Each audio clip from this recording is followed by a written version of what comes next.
on y va, c'est parti. On va commencer par définir le web design avant d'attaquer ce cours. Donc, le web design, qu'est-ce que c'est? Ça va être la création d'interfaces utilisateurs, c'est-à-dire la partie visible d'un site web ou encore d'une application. Pour créer une bonne interface utilisateur, il faut un bon choix de plusieurs choses.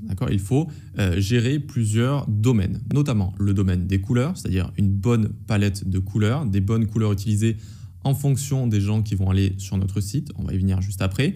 Un bon choix des typographies, c'est-à-dire des polices d'écriture, on va essayer d'en avoir 2 par site, on appelle ça du pairing font, c'est-à-dire on va faire des paires de polices d'écriture. Une disposition judicieuse des éléments, on va éviter d'avoir les éléments qui sont placés n'importe où dans notre site, mais on va respecter des règles de positionnement où on va, par exemple, utiliser une grille pour bien placer les éléments. On va placer les éléments de façon à suivre le regard de l'utilisateur. En Occident, on lit de gauche à droite, par exemple, donc on va essayer de suivre ce schéma-là. On va faire des groupes d'éléments pour que ce soit logique, pour qu'il y ait un certain rythme dans nos sites et nos applications. Enfin, on va également utiliser des images et des icônes. Là aussi, il faut être judicieux dans le choix de ces images. Par exemple, que ces images respectent la palette de couleurs qu'on s'est donnée et que ces images aient un rapport avec, évidemment, notre site qu'on est en train de créer, donc notre interface qu'on est en train de créer. Okay ? Donc, qu'est-ce que c'est que le web design? C'est avant tout un problème à résoudre. Ce n'est pas un talent inné, on n'est pas comme ça avec une sorte de talent inné. Il ne faut pas être Léonard de Vinci pour être un bon designer d'UI en fait. Il ne faut même pas au final savoir dessiner. Ça peut paraître bizarre, mais on n'a pas besoin de savoir dessiner des dessins au crayon, etc. Magnifiques pour être un bon designer UI. Okay ? Et je pourrais même vous dire qu'il y a énormément de designers UI qui ne savent même pas dessiner si vous leur donnez un crayon et un papier, tout simplement. Pourquoi? Parce que c'est avant tout voire des problèmes à résoudre. C'est-à-dire, qui va visiter mon site? Qui va visiter mon site? Est-ce que ça va être un homme? Est-ce que ça va être une femme? Est-ce que ça va être un homme de 80 ans? Est-ce que ça va être un homme de 15 ans? Est-ce que je suis en train de faire un site pour un jeu vidéo? Est-ce que je suis en train de faire un site pour des pompes funèbres? Je ne sais pas, c'est pas très joyeux, mais ça existe. Et donc, ça va être à chaque fois des problèmes à résoudre. D'accord? Donc, en fonction de ça, est-ce que je suis en train de créer un site pour vendre des biberons? Si oui, alors, quelle palette de couleurs je vais choisir? Des couleurs plutôt douces, plutôt pastel, plutôt rose, vert un petit peu turquoise, etc. Je vais vous montrer des exemples juste après. Okay, donc, quel public vise-t-il? Quelles actions je veux que mes visiteurs fassent sur mon site? Est-ce que j'ai envie qu'ils achètent quelque chose? Est-ce que j'ai envie qu'ils soient divertis, comme sur YouTube, par exemple? Est-ce que voilà, j'ai envie de plein de choses? Donc, ça va être un ensemble de problèmes qu'il faut résoudre. Pour résoudre ces problèmes, on va avoir des règles, tout simplement. On va avoir des règles pour placer des éléments, pour choisir des couleurs, pour choisir des images, etc. Ok, donc vous comprenez que dans tout ce que je viens de vous dire, à aucun moment on vous demande de faire des dessins, de reproduire la Joconde ou quoi que ce soit. D'accord? Ça va être juste des règles à suivre. Une fois que vous savez ces règles, une fois que vous les connaissez, déjà vous allez avoir une sorte de troisième œil qui va s'ouvrir et à chaque fois que vous allez aller sur un site, vous allez dire « Ah ok, il a choisi cette couleur, nanana. Ah ok, ils ont choisi cette police d'écriture parce que c'est un site un petit peu, je sais pas, rock par exemple. Hop, on va choisir une police d'écriture avec des gros titres un petit peu agressifs comme ça, enfin ce genre de choses. Ok ? Et vous allez voir que même c'est utilisé dans les pubs, c'est utilisé dans les journaux, c'est utilisé dans les couvertures de livres. On utilise partout ces règles-là. D'accord ? Maintenant, on va voir quelques exemples, on va voir quelques sites tout simplement et essayer de repérer déjà un petit peu ce qu'ils ont fait pour les construire et pour construire donc cette interface utilisateur. Donc, on arrive sur un premier site. Tout simplement, j'ai recherché les sites les plus populaires donc, par rapport à certains thèmes. Ici, j'ai tapé les meilleurs sites donc, de, comment on appelle ça en français, de fournitures pour bébé. Allez, on va dire ça, de fournitures pour bébé. Donc, ça s'appelle Bye Bye Baby. Ok ? Bye Bye Baby. Et donc, on peut voir déjà qu'il y a une police d'écriture qui a été utilisée. On peut voir qu'elle est assez joviale. C'est un site pour bébé. Donc, on voit que c'est une police assez sympathique comme ça. Et en dessous, on a utilisé une police classique, sans sérif comme ça, c'est-à-dire sans empattement. On reviendra en détail sur les polices d'écriture. Donc, c'est neutre, c'est calme et c'est très bien comme ça. Alors ici, certes, c'est un site pour fourniture de bébés. Ok, mais qui va visiter ce site? Ça ne va pas être les bébés, vous le savez très bien. Ça va être les parents. Donc le public visé, il va avoir entre, je ne sais pas, par exemple, je dis ça au hasard, 25 et 35 ans. D'accord? Et donc, il va falloir le rassurer, il va falloir lui donner confiance. Ok, il va falloir lui donner confiance avec, par exemple, ce genre de couleur un petit peu turquoise comme ça, avec des images sur des fournitures de bébés, des bébés qui rigolent comme ça directement. Une palette de couleurs pas trop agressive, évidemment. Donc là, on a du orange, on a du turquoise. Ça fonctionne très bien. Du rose, du jaune comme ça. Voilà, on a une maman avec un bébé. Donc, tout du choix des polices d'écriture jusqu'aux couleurs, jusqu'au choix des images, jusqu'à la disposition. Ici, on a une disposition comment? On a une disposition en grille. Sur les côtés, on a 2 marges comme ça. Vous voyez, on a 2 marges blanches, on le voit. Et au milieu, en fait, on va avoir plusieurs colonnes, en général 12, et on va pouvoir placer des éléments dedans. Vous voyez que, par exemple, ça, cet élément-là, la bannière rouge ici, pourquoi ils l'ont fait à une sorte de rouge un petit peu comme ça? Eh bien, tout simplement parce que j'imagine que c'est une promotion, et donc il faut que l'œil du visiteur, poum, arrive dessus comme ça.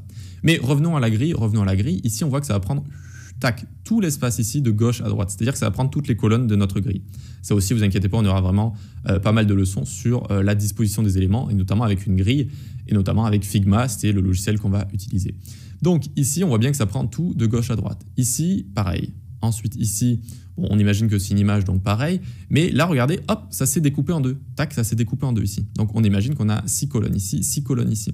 Là, ça s'est découpé en plusieurs éléments. Tac, tac, tac, tac, tac. Ou alors, c'est peut-être une image aussi grande, mais on aurait pu le découper en plusieurs colonnes. Hop, regardez ici, on a également 1, 2, 3. Donc, c'est comme s'il y avait 4 colonnes, 4 colonnes, 4 colonnes. En général, on utilise une grille de 12 colonnes. Pourquoi? Parce qu'elle est facilement divisible et pas divisable, je crois. On peut facilement la diviser. D'accord? 12, ça peut être divisé par 3, ça peut être divisé par 2, ça peut être divisé par 4, ça peut être divisé par beaucoup de chiffres. Et donc ici, directement, on peut à chaque fois créer des éléments qui prennent un certain nombre de colonnes par rapport à cette grille. Ok, donc ça c'est le site pour bébé. On voit que déjà, il y a des choix qui ont été faits, qui ont été assez judicieux, donc pour qu'on ait une sorte de e-commerce qui soit correct, qu'on ait envie d'acheter des choses pour ces bébés et qui rassure les parents, qui leur donne confiance, voilà, tout simplement. Ensuite, on va avoir un site ici qui va être un site d'un domaine viticole, donc un domaine autour du vin, ok. Et donc ils vont vendre toutes ces bouteilles. Donc on a une jolie page d'accueil ici qui va montrer directement le domaine avec donc tout ce qui est les cuves et on avait les champs juste avant. Ensuite, on va avoir ici, une histoire qui va être racontée. D'ailleurs, on voit ici, il y a écrit story, tout simplement parce qu'on raconte une histoire. Et regardez, on lit en Occident de gauche à droite. Donc, on arrive sur cette image-là, puis on va lire ce texte, puis on descend, tac, tac, puis on descend, tac, tac. Il y a un certain rythme. On arrive sur cette page, en fait, on va regarder l'image, regardez ça, ça va faire tac, tac. C'est une sorte de rythme binaire, si vous voulez. Tac, tac, tac, tac. Ensuite, j'arrive ici, hop, et hop, je lirai territory et je regarderai l'image. Okay, et donc, il y a un rythme qu'on peut avoir, comme on peut penser au rythme en musique. Donc, il peut y avoir un rythme ternaire, il peut y avoir un rythme binaire. Et donc, dans le web design aussi, vous allez voir qu'on va apprendre à créer des présentations qui sont un petit peu rythmées comme ça. Okay, donc, sinon, que dire ici? Eh bien, on a un choix de typographie assez classique ici, qui me fait penser un petit peu à une marque. Ça peut être de l'huile d'olive, ça peut être du vin, ça fonctionne bien comme ça. Ici, pour le titre, on a du coup une police d'écriture serif directement, qui donne un aspect plus textuel, un petit peu plus lettré, comme ça donne un petit peu plus un côté historique, c'est assez sympathique.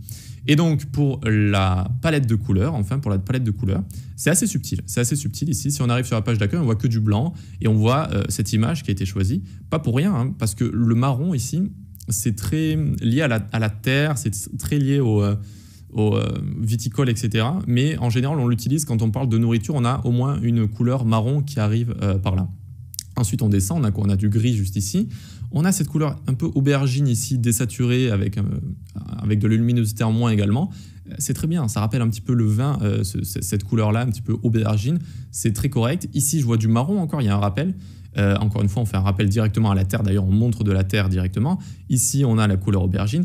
Tout ça, ça fait penser un petit peu la terre, le raisin, le vin, la création de tout ça. D'accord ? Et même, on voit que ce footer, c'est pas totalement du gris, c'est pas totalement de l'aubergine. C'est un petit peu entre l'aubergine ici et le gris. Vous voyez ?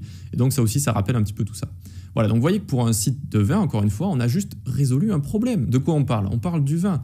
Et de quoi on a envie qu'est-ce qu'on a envie de montrer ? On a envie de montrer une palette de couleurs qui a un rapport avec ça.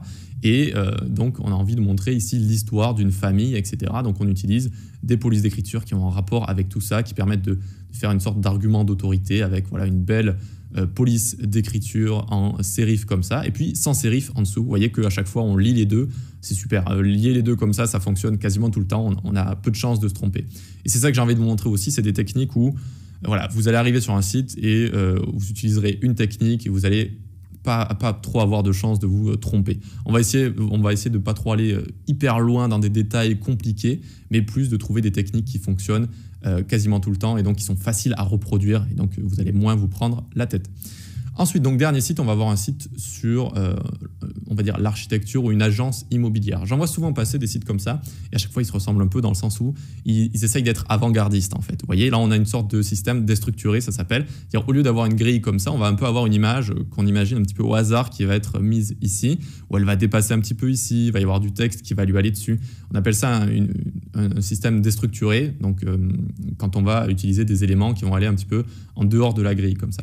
Et donc, c'est typiquement les agences immobilières, etc. Ils essayent d'être un petit peu avant-gardistes. Vous voyez, par exemple, j'ai une image ici qui va, limite, on peut croire qu'elle va dépasser ou pas, mais elle ne va pas être parfaitement placée sur une grille comme ça. On va avoir des animations, des interactions. Enfin bref, ça va vraiment essayer de montrer, regardez, on est différent, on est disruptif, on va à l'encontre de tout le monde, on est un petit peu rebelle et on fait des choses stylées, tout simplement. Okay, donc ça, c'est vraiment un rapport avec une agence immobilière un petit peu qui proposerait, je sais pas, des biens un petit peu stylés comme ça. Ok, donc encore une fois, on a un problème à résoudre, donc on va adapter notre interface en fonction de ce problème, tout simplement. Ok, allez, super, on va pouvoir passer à la suite.